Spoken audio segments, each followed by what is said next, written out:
Hi, everybody. Welcome to English Digest. I'm Tom. Hi, I'm Stephanie. And today we're going to talk about some festivals. Well, actually one festival that takes place in the summertime in Japan. Now, of course, lots of you have been to Japan before.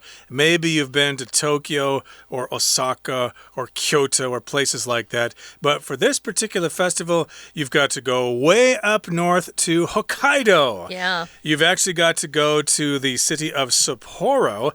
And usually when we think of Hokkaido and Sapporo, we think of the winter festivals that take place there. But hey, they've also got some fun during the summer. We've got something called the traditional summer holiday of Obon, and you can go dancing and have all sorts of other kinds of fun. Here's the good news. You could just get out of the really humid weather we have in Taiwan. Although I was in Tokyo one year in August, and it was still pretty, we say muggy when it's really humid and hot. But I've never been to Sapporo or Hokkaido, and it's way up north, so it's got to be cooler. I'm looking for some cool weather. This could be a place for me to have a little vacation for sure. Does sound like a lot of fun. Have you been there? What's that, Sapporo? Have you been there? Yeah. No, I have not been to Japan other than changing planes in Osaka or Tokyo or whatever. Soon. Yeah, I definitely would like to go there. I just haven't got around to it. I kind of figured that maybe I should learn some Japanese before I go there because I understand their English isn't so great. It's not. So very good. maybe I should learn some Nihongo before I go there. But maybe you don't need to learn Japanese because you can write the Chinese characters and they can understand you. So yeah, don't let that hold you back. Head on to Hokkaido and head on to Sapporo and have some great fun. So let's talk about this summer festival in its entirety. Let's read today's lesson from top to bottom. The heat of a Taiwanese summer drains people's energy, and the humidity often stifles their will to participate in outdoor activities. In weather such as this, people's minds turn to one thing: finding a cooler place to flee to. Hokkaido, in the north of Japan, is known for its winter resorts and skiing, but its summer weather is pleasant and its entertainment offerings are worthy of attention as well. Sapporo, the capital of Hokkaido, has hosted its summer festival annually since 1954. As in most Japanese cities, the traditional summer holiday of Obon is marked with dancing and other festivities. Sapporo is not content to just celebrate Obon, though. The Sapporo Summer Festival lasts nearly a month and includes a variety of competitions and activities. The most prominent is the beer garden that fills Odori Park, which extends across the city. This park is around a kilometer long and can accommodate 13,000 guests at one time. More than 1 million people come to enjoy famous Japanese and international beers and take delight in Hokkaido's comfortable summer weather for the duration of the festival. Why does this festival revolve around beer? One of the most distinguished Japanese beers is brewed in Sapporo. Just like the city, the brewery is named Sapporo, though when it was established in 1876, it was called Kaitakushi. As the corporation grew, it contributed to the city's growth, and the star of the Sapporo beer logo is seen on important buildings around Sapporo. If you go to the summer festival, see how many of these you can find as you explore the city and enjoy what it has to offer. Okay, guys, let's talk about beautiful Sapporo. So much more than snow. That really is what I think of when I think of Hokkaido. My younger brother was a missionary there a long time ago, and he'd send these pictures to us while he was there, and he looked like he was in Alaska. You know, he was all bundled up. He looked like an Eskimo, and he did say, it was freezing. Of course, I grew up in Arizona, and yes, we have snow in the mountains, but not in the Phoenix area, so it was really cold for him. He prefers warm weather, not me. I think I'd rather be in a colder climate. And that's why I'm in Taiwan, I guess. Anyway, it's a joke. I wish it were cooler. So the heat of a Taiwanese summer, it really does drain people's energy away. If something drains, it just little by little goes out. We use this word a lot when, for example, you're washing your dishes and maybe you plug your sink and you use that sink full of water to wash your dishes and then you rinse it. If you drain the water, it just means you let that water go down the pipe and it just it goes away. But if your energy is draining away, it's like, wow, I'm so tired. And the longer you're outside, the less energy you have. I know in the summer, you know how your friends, maybe it's just my friends, but we like to go to the night market. But in the summer, we just move very, very slowly. But in the winter, we're walking a little faster. We eat more. When it's hot, I don't eat as much as well. Yeah, so I think during the summer, you're actually supposed to be outside as much as you can because it's not good for the body to be artificially cooled and artificially heated. I love my AC, though. Oh, yeah, people love their air conditioning during the summer. And yes, indeed, you try to find cool places that have air conditioning, like fast food restaurants. You know, go there, order a drink, hang out there for 5 or 6 hours. Movie theaters, malls. Movie theaters, indeed, just to get away from that heat and yeah, so you don't have to pay a high cooling bill yourself. But yeah, the energy is drained during the Taiwanese summer. And also we've got this problem of humidity, which is how much moisture or water is in the air. Oh, it's so humid it's hard here. To breathe. Yes, it drains your energy. Or we say here it stifles your will to participate in outdoor activities. So here we've got the word stifle, which means basically to stop something. And actually, the technical meaning of this word is to stop people from breathing, kind of like suffocating people. But in this particular case, it kind of limits your will to participate. You just want to go inside and sit in an air-conditioned room or maybe go swimming or something. We do use stifle more to talk about the heat being just unbearable than we do to describe somebody who can't breathe properly. That's very interesting.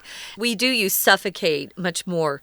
But there's another definition that's pretty close. It just means to hold back or restrain some sort of reaction. For example, sometimes when I was in church, I would want to laugh and it was a quiet time. So I would stifle my laugh. Or, you know, if you're in a place that's really serious, maybe it's a funeral or maybe you're taking a test and you shouldn't be laughing, but you just have that giggle wanting to come out and you have to stifle it, which just means you have to stop yourself from doing that thing. You restrain yourself. So stifle, yeah. It stifles your will to participate. It just kind of takes away that will. You just don't want to move. So in weather such as this, people's minds turn to one thing, finding a cooler place. That's exactly right. And Hokkaido is not just in Japan, which is generally cooler than Taiwan, but it's in the north part of Japan, which is much cooler. It's known for its winter resorts, probably ski resorts, and skiing, there you go. But its summer weather is pleasant, and its entertainment offerings are worthy of attention as well. A lot of these winter resorts, for example, in America, there's a ski resort town called Park City, and it's beautiful in the summer. Even though there's no snow, they've come up with other activities, so lots of families go there in the summer and have just as much fun as they would in the winter to go skiing. Yeah, so if you're in the United States, of course, and during the winter you want to go skiing, you go to those skiing resorts in Colorado usually. But if you're in Japan and you want to go to some winter resorts, you usually head to Hokkaido, although there are other places in Japan that have ski resorts and stuff like that. Probably, yeah. But also, Hokkaido is known for its flowers. They're always showing these pictures of these fields of flowers in Hokkaido. So, of course, there are lots of pleasant things to enjoy during the summer if you go to Hokkaido. But here we're talking about the entertainment offerings. They're worthy of attention as well. So, yeah, sometimes when you travel to other countries, you want to know if they're having any kinds of festivals. Yeah. Like if you go to Thailand, you want to go there during the water splashing festival or something like that. That's something definitely to experience and remember for the rest of your life. So yeah, what sort of festivals are going on in Hokkaido during the summer? Let's find out in the next paragraph. Well, they've got their summer festival, and they host it, meaning they're, inviting guests to come and have a good time there. It happens annually. Annually just means every year. So they've hosted it annually since 1954. Oh, they've probably gotten pretty good at this festival if it's been going on that long. As in most Japanese cities, the traditional summer holiday of Obon is marked with dancing and other festivities. Festivities could include, competitions, dances, performances. There are lots of different things, kind of activities that take place during festivals, depending on what kind of festival it is. So here we talk about what they do. They've got, it lasts a long time, Tom. It goes on for nearly a month and includes a variety of competitions and activities. The most prominent, or the one that you notice the most, is prominent. We use prominent to talk about things that really stand out. Not always in a positive way. Sometimes if someone has rather a large nose, they'll be described as having a rather prominent nose or maybe a prominent chin. So things that you really notice or stand out. Their most noticeable event is their beer garden, and it fills Odori Park, which extends across the city. So if you're into that, that might be a good place to go and participate if you love their beer. I don't know if Japanese beer tastes a lot different than Taiwanese beer. Do you know? I think it's fine. I've had it before, and they do know how to make some decent beer there in Japan. So I don't really drink beer anymore, but I used to many years ago. But in any case here, if you like beer, this is something to check out. And this is a prominent feature of Sapporo. Prominent means it basically sticks out. Yeah. It's something that you really notice. And it's a very famous location there in Sapporo. And it's the beer garden inside of Odori Park. Okay, and that park stretches across the city of Sapporo there. And that sounds like a lot of fun. And we'll continue talking about Odori Park in just a couple of seconds. But right now we're going to take a break and listen to our Chinese teacher. Hi everyone, my name is Jenny. 今天我们要看的是第6单元。夏天到了，夏天到的时候呢，大家都会想要做什么呢？其中之一就是探访 Sapporo 札幌。我们来看一下，当然我们提到台湾的夏天可以怎么样 ？Drains people's energy。这个 drain 就是榨干了。它这里用的这个动词用得很漂亮，像它后面又继续说。台湾的潮湿会扼杀人们参与户外活动的意愿。那这个扼杀 stifle 像这样的动词都非常有描述力的。再来呢，他就说如果是这么热的话，还有没有别的办法呢？就是找一个凉爽的地方。这边我们看到Finding a cooler place to flee to， 我们要注意到的是 to flee to 这个 to， 最后这个 to 当然是介系词，也就是说你要找个凉爽的地方逃去。那我们常常在用不定词的时候，要记得它有一种用法，就像这里不定词片语，它其实是紧接着修饰前面的一个名词。那这个地方如果名词跟这个动词不定词后面动词的关系里头需要一个介系词的话，这个介系词要记得哦，不能丢掉。像这边就是 a place to flee to。 那如果我们讲这是一张要坐的椅子呢，你说 a chair to sit on， 你说有一间房子要住 a house to live in。 好，这都是一样的道理。再来就提到说日本的北海道，而且这里以冬季度假胜地和滑雪闻名。Be known for， 好，注意介系词的 for 就表示是以什么特色而为人所知。接下来呢，下面就又说到为什么北海道这里天气夏天特别好，而且这里提供的娱乐也很值得注意。看到这个片语，我们知道 worthy 代表值得的，可是呢，用 worthy 这个字要加介系词 of， 然后再加名词。像这边 worthy of attention 就表示值得注意。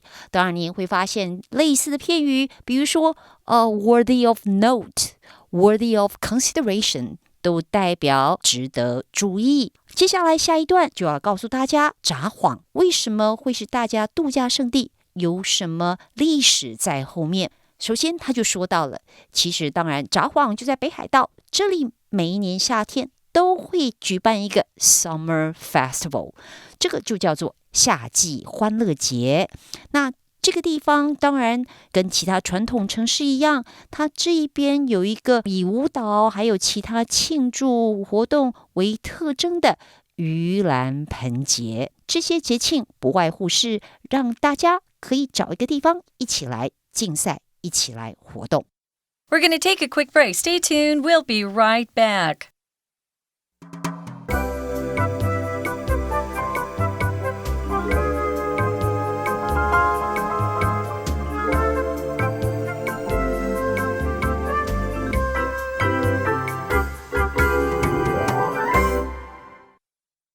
Welcome back, guys. This is our festival unit, and we're talking about a summer festival that takes place in Sapporo, which is in the northern part of Japan in Hokkaido. And I'm sure a lot of our listeners, I'm sure some of them have gone, but I'm sure most of our listeners know Hokkaido. Japan in general is very popular here in Taiwan. People love to go on vacation there. It's close. They've got good food. You probably feel more comfortable with their language than Americans do. I was surprised their English wasn't very good. I was over there a couple years ago and thought, wow, I thought they'd be better by now. They really haven't improved like Taiwan. Taiwan's English is far better. Far, far, far, far better than Japan's. So congratulations, guys. You've done a good job. But if you go to tourist areas, of course, you're going to find some people who speak enough English. But, people here in Taiwan are pretty good about studying Japanese. True. So that should not be a problem either. And again, we're talking about Odori Park. It's got a beer garden in there, and that park extends across the city. And this park is around 1 kilometer long. That's pretty long here.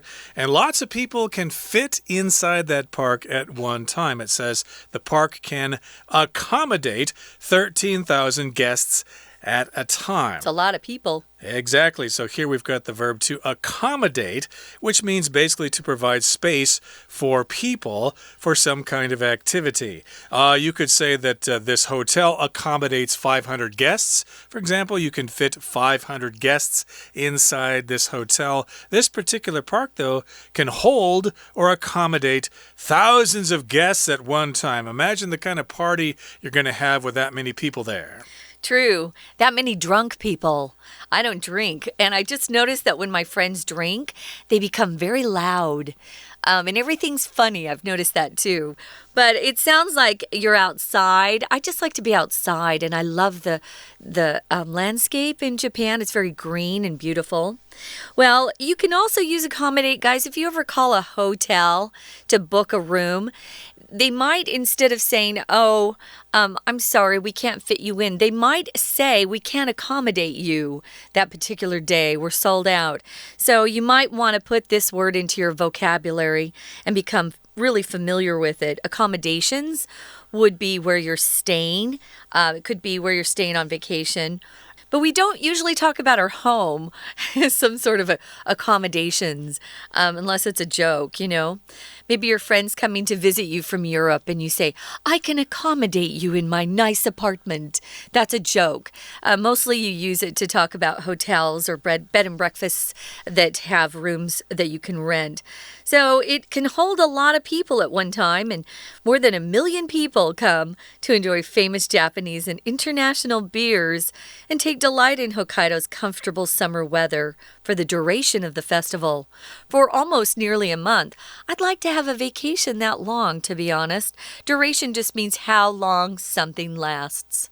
Right, but I'm sure you can do things for a shorter amount of time. Sure. But please notice here we've got the term more than. So you'll have by one, 多, more than a million. Another similar term would be up to a million. That's not as much. It would be less than a million, almost a million.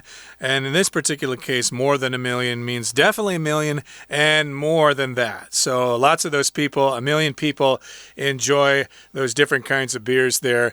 And they also enjoy the comfortable summer weather for the rest of the festival. But here we've got a question. Why does this festival revolve around beer? So here we've got the phrase revolve around.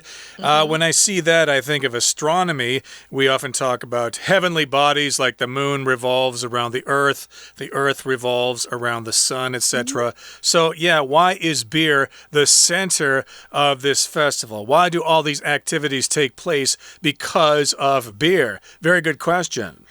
Yeah, I was surprised when I read that. I mean, I know that in Korea, drinking is really big.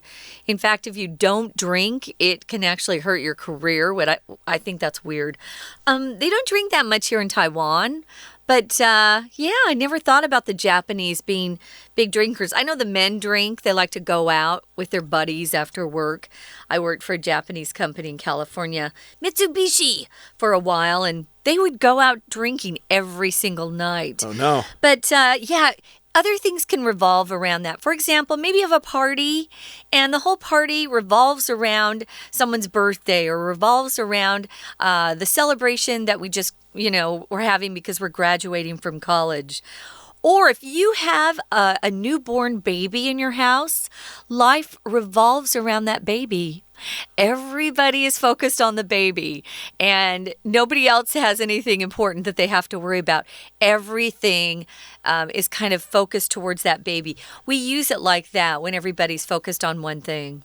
Okay, now when you think of Japanese beers, I think there's maybe 3 big brands. There's Kirin, there's Asahi, and there's also Sapporo. So one of the most distinguished Japanese beers is brewed in Sapporo, hence the name. Sapporo, it's the one that's got the star on the label there. So it's a distinguished Japanese beer, along with Asahi, along with Kirin. If it's distinguished, that means it sticks out, it's famous, it's respectable. Lots of people know about it, and lots of people respect it. It has a good reputation. And when you make beer, you brew beer. You don't brew wine. I guess you make wine or something. Yeah. You distill liquor like vodka or gin. You distill that. But you can brew tea. You can brew tea as well, yes. But if we're talking about beer, yes, you brew beer in a brewery. There are lots of breweries in, say, Milwaukee, Wisconsin, USA, for example. Maybe not so much anymore, but in any case, yes, this beer is brewed in Sapporo. I think Taiwan beer is brewed in Taipei, too, but that was years ago. They used to have a brewery on Badaloo there, but I think it's somewhere else now. It was established in 1876. That's when they started first brewing this particular kind of beer. It was called Kaitakushi. So as the corporation grew, that's the company producing the beer, it contributed to the city's growth. If you have a major company or corporation, a lot of people from that particular area will work for that company.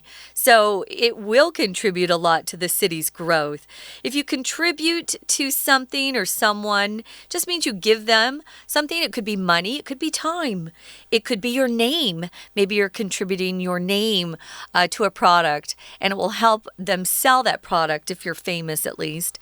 So it contributed to the city's growth, and the star of the Sapporo beer logo is seen on important buildings around that particular area of Sapporo. I haven't been there, so I don't know if that's true, but I bet you can get online and check it out. Yeah, I don't think I'm going to make it to Sapporo in this lifetime. There just isn't enough time and not enough money, but I guess I can imagine going there, and I can imagine seeing the Sapporo Star on buildings all over the city there. So again, this corporation contributed to the economy of Sapporo, so they love their brewery there. They sell beer all over Japan and all over the world.And if you go to the summer festival, see how many of these you can find as you explore the city and enjoy what it has to offer. Yeah, I guess you could go there looking for stars on buildings and stuff. That is kind of fun. I could see maybe taking pictures of those stars, but I think the real fun is in that festival there.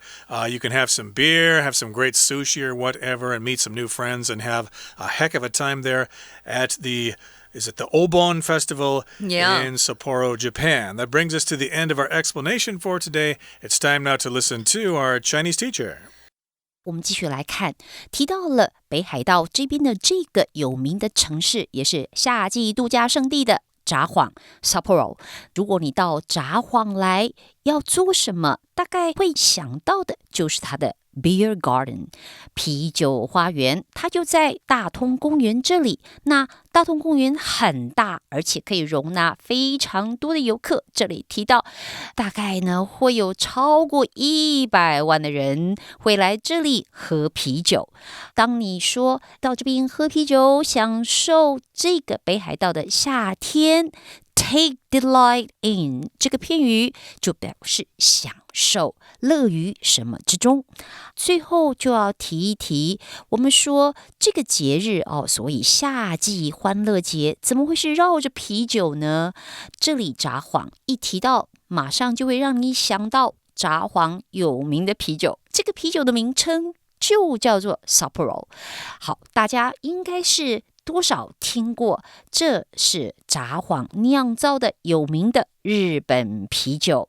好，酿造这个字注意到 brew， 这间啤酒公司它其实跟城市的名称是一样的，但不过它在1876年成立的时候，那可不一样哦，它其实有它另外一个名字，只是公司越来越大，然后因为这样这个城市也就跟着发展，所以我们今天到 Sapporo 这个地方想到 Sapporo 啤酒。好，这边就提到 The Star of the Sapporo Beer Logo， 这些星星在它重要的建筑物上都看得见，所以最后就告诉大家，如果大家来这里参加这边的 Summer Festival， 记得看一下这个城市，然后呢来享受它所提供的这些东西，看你能找到多少星星。好，我们注意到最后说的 Enjoy what it has to offer，这个字其实蛮常用的句子哦。What it has to offer， 能提供什么，你尽量享受吧。我们今天的节目就到这边结束，我们下次见。That's it for today. Thank you so much for joining us, and please join us again next time for another edition of our program. But better yet, head to Sapporo and check out this summer festival there. You're sure to have a great time. From all of us here at English Digest, I'm Tom. I'm Stephanie. Goodbye. Have fun.